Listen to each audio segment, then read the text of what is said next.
নমস্কার বন্ধুরা, এর আগের ভিডিওতে আমার বাবু যে বলেছিল বাগান থেকে একটি কাঁঠাল নিয়ে যাবে, তো কাঁঠাল নিয়ে গিয়েছিল। সেই কাঁঠালটি খাওয়ার পর এতগুলি বীজ বেরিয়েছে। সেই কাঁঠালের বীজের আজকে আমি একটি সুন্দর রেসিপি বানিয়ে আপনাদেরকে দেখাবো, যা গরম ভাতের সঙ্গে খেতে খুব সুন্দর লাগে।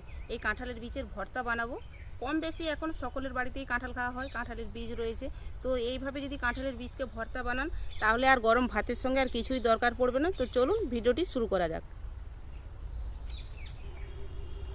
আমি এই কাঁঠালের বীজগুলোকে প্রথমে শুকনো কড়াই একটু নেড়ে নেবো। উনুনটা ধরিয়ে দিয়েছি। শুকনো কড়াই নেড়ে নিলে এই উপরের যে ছালটা, এই সাদা অংশটা ছেড়ে যাবে খুব ভালোভাবে। আমি এখানে 500 গ্রাম কাঁঠাল বীজ নিয়েছি। 500 গ্রামের মাপেই আমি মশলা দেবো। মশলা নিয়েছি। আর আপনারা যদি কাঁঠাল বীজ আগে থেকে বাড়িতে রোদ্রে শুকিয়ে রাখেন, তাহলে আর কড়াই নাড়ার দরকার নেই। তখন অটোমেটিক এই ছালগুলো ফেটে ফেটে ছেড়ে যাবে। আর তা না হলে যদি সঙ্গে সাথে বীজ হয়, তাহলে একটু কড়াই নেড়ে নেবেন। আমি 3-4 মিনিট মতো শুকনো কড়াই নেড়ে নিয়েছি। এবার নামিয়ে নেব।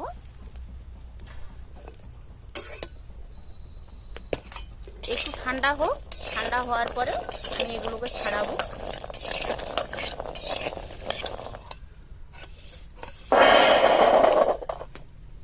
এই কড়াইয়ের মধ্যে আমি জল বসিয়ে দেব। জলটা গরম হোক, ততক্ষণ আমি কাঁঠালের বীজগুলো ছাড়িয়ে নেব। কাঁঠাল বীজগুলি সেদ্ধ করার জন্য আমি জল বসিয়ে দিলাম। কতগুলো তো নাড়তে নাড়তেই ছেড়ে গেছে, দেখুন অনেকগুলো ছেড়ে গেছে।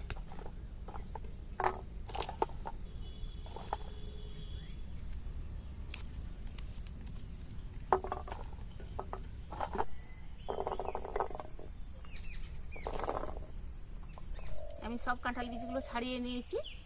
এবার এগুলোকে একটু পরিষ্কার করে ধুয়ে নেব।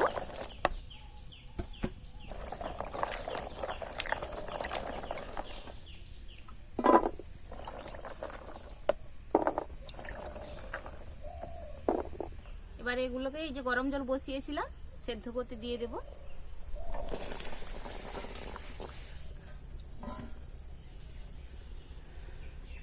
অল্প করে একটু নুন দিচ্ছি। এবার চাপা দিয়ে আমি 10 থেকে 15 মিনিট সেদ্ধ করে নেব, যতক্ষণ না খুব ভালোভাবে সেদ্ধ হয়ে যায়।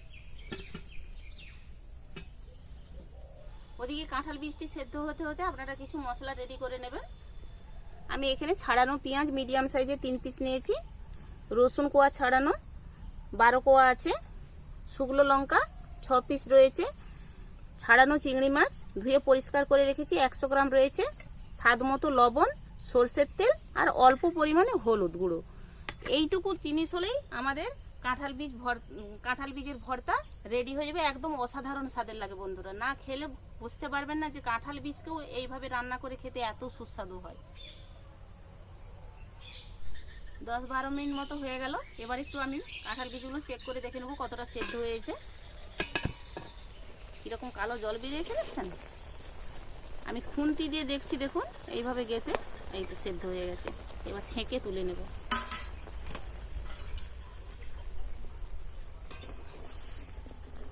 ছান্তার সাহায্যে ছেঁকে তুলে নিচ্ছি। ঝুড়িতেও ছেঁকলে হতো।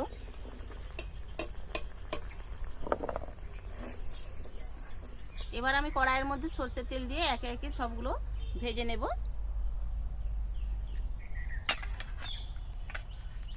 প্রথমে আমি শুকনো লঙ্কাগুলো ভেজে নেব।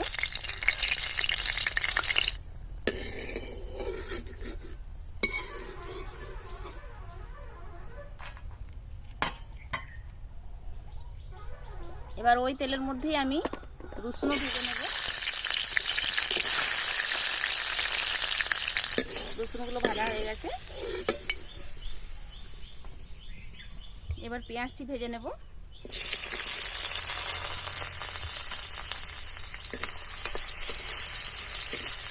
পেঁয়াজগুলো ভাজা হয়ে গেছে। এবার তুলে নিচ্ছি।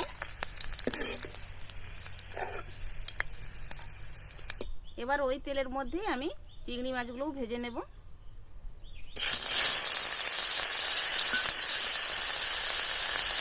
অল্প পরিমাণে একটু হলুদ গুঁড়ো দিয়ে দিচ্ছি।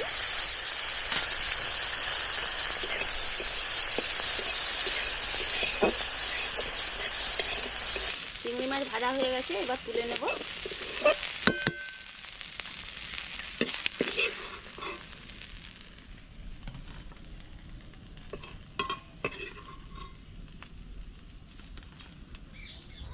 আমি সব উপকরণগুলিকে মিক্সিতে আলাদা আলাদাভাবে বেটে নেব। আপনারা চাইলে বাড়িতে শিল নোড়াতেও বেটে নিতে পারেন আস্তে আস্তে।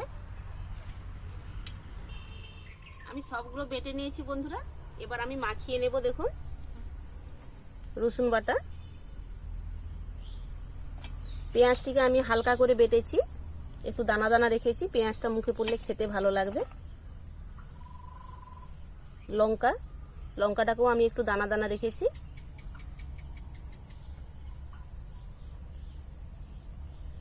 চিংড়ি মাছ, এবার কাঁচা সরষের তেল দেব।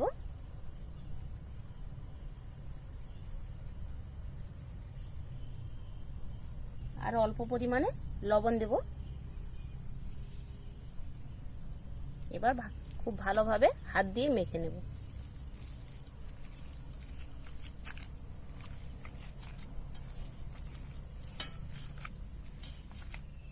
ব্যাস, এতটুকু কাজ করলেই কাঁঠাল বীজের ভর্তা রেডি। এটি গরম ভাতের সঙ্গে খেতে এক কথায় অসাধারণ লাগে।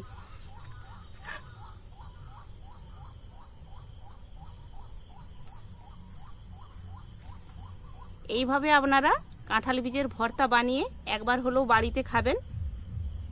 অসাধারণ স্বাদের হয় বন্ধুরা। আর খেয়ে অবশ্যই যদি ভালো লাগে তাহলে কমেন্ট বক্সে কমেন্ট করে জানাবেন। আজকের মতো ভিডিও এই পর্যন্ত। দেখা হচ্ছে পরবর্তী ভিডিওতে। ততক্ষণ আপনারা ভালো থাকুন, সুস্থ থাকুন। ধন্যবাদ।